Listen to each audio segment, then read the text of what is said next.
तर मंडळी, घरातील सर्वात महत्त्वाची जागा म्हणजे देवघर होय. घराचे पावित्र्य राखणारी मंगल जागा म्हणजेच देवघर होय. घर लहान असो किंवा मोठे असो, घरातील पूजास्थान नियमाप्रमाणे असेल तर त्याचे अधिक फायदे आपणास होऊ लागतात. आपण आजच्या व्हिडिओत देवाऱ्यामध्ये या 5 वस्तू चुकूनही ठेवू नका. या वस्तू आपण जाणून बुजून तर ठेवत नाही, पण आपल्याकडून नकळत ठेवल्या जातात. या वस्तूची माहिती नसल्यामुळे आपण देवाऱ्यात या वस्तू ठेवत असतो. देवाऱ्यात काही वस्तू ठेवल्यामुळे घरात अशुभ व अमंगल गोष्टी घडू लागतात. यामुळे घरात अशुभ संकेत सुद्धा मिळू लागतात.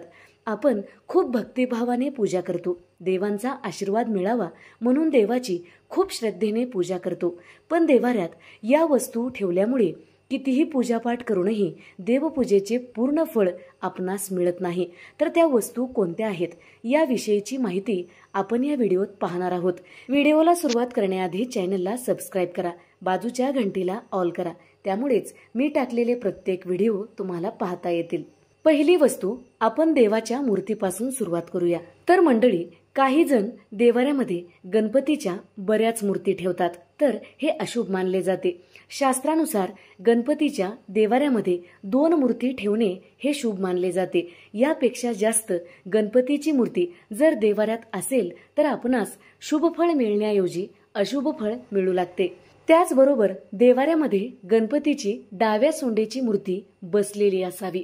अशी मूर्ती देवाऱ्यात असेल तर आपणास घरामध्ये शुभ फळ पाहायला मिळतील. दुसरी वस्तू आहे, देवाऱ्यामध्ये काढीपेटी चुकूनही ठेवू नका. त्याचबरोबर जळालेल्या वाती, दिवा लावण्यासाठी वापरलेल्या काढीपेटीतील काड्या, धूपबत्तीची राख देवाऱ्यामध्ये चुकूनही ठेवू नका. ती वेळोवेळी घराबाहेर करा. यामुळे घरामध्ये सकारात्मक ऊर्जा तर येतच नाही, पण नकारात्मक ऊर्जा खूप जास्त प्रमाणात वाढत असते. अशा वस्तू देवाऱ्यात ठेवणे खूपच अशुभ मानले जाते. तर या वस्तू देवाऱ्यात राहणार नाहीत याची काळजी घेतली पाहिजे. तिसरी वस्तू आहे, देवाऱ्यात तुटलेले किंवा ओले झालेले तांदूळ चुकूनही ठेवू नका, कारण यामुळे सुख समृद्धीची हानी होते. तर मंडळी, तांदूळ हे समृद्धीचे प्रतीक मानले जाते. देवाऱ्यामध्ये असे तुटलेले व ओले झालेले अक्षत ठेवणे चुकीचे आहे. तर देवाऱ्यात अखंड तांदळाला पिवळे करून ठेवावे, यामुळे अखंड लक्ष्मीची प्राप्ती होते. चौथी वस्तू आहे, देवाऱ्यात आपण दिवा लावतो, पण दिव्यातील वात ही रोजच बदलत नाही. पण ही चूक आपणास खूप महागात पडू शकते. काल लावलेल्या वातीला पुन्हा दिवा लावणे हे दुर्भाग्याला आमंत्रण दिल्यासारखे आहे.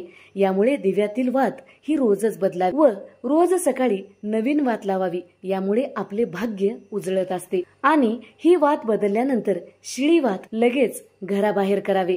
हे देवाऱ्यात ठेवणे. अशा वाती जर देवाऱ्यात आपण ठेवलेले असाल तर आपणास अनेक अडचणीला सामोरे जावे लागते. पुढची वस्तू आहे, देवाऱ्यात शनिदेवाची व भैरवनाथाची फोटो चुकूनही ठेवू नका. काही जण प्रश्न विचारतात की शनियंत्र ठेवले तर चालते का? तर चालणार नाही. तर मंडळी, शनिदेवाच्या पूजेचे नियम खूप वेगळे आहेत.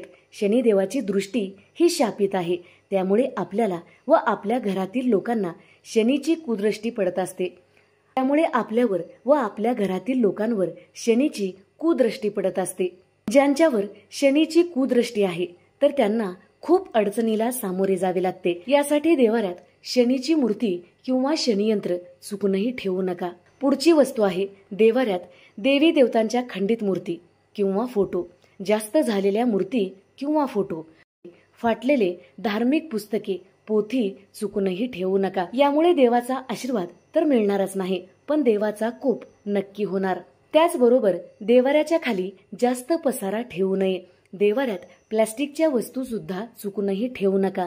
प्लास्टिकमध्ये नकारात्मक ऊर्जा असते आणि हीच नकारात्मक ऊर्जा आपल्या देवावर पडते. देवावर नकारात्मक ऊर्जा पडलेली असेल तर घरातील लोकांवर ती आपसुकच पडत असते. यासाठी प्लास्टिकच्या वस्तू देवाऱ्यात चुकूनही ठेवू नका. यामुळे आपणास पूजेचे संपूर्ण फळ मिळणार नाही.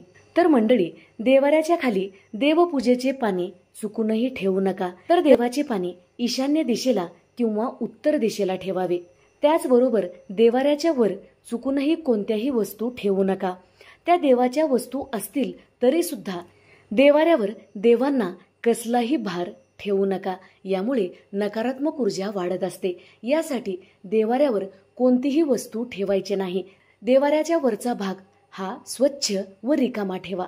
तर मंडळी, जर व्हिडिओ आवडलेला असेल तर नक्की लाईक करा, शेअर करा, सबस्क्राईब करा, बाजूच्या घंटीला ऑल करा. त्यामुळेच मी टाकलेले प्रत्येक व्हिडिओ तुम्हाला पाहता येतील. धन्यवाद. श्री शिवाय नमस्तुभ्यम.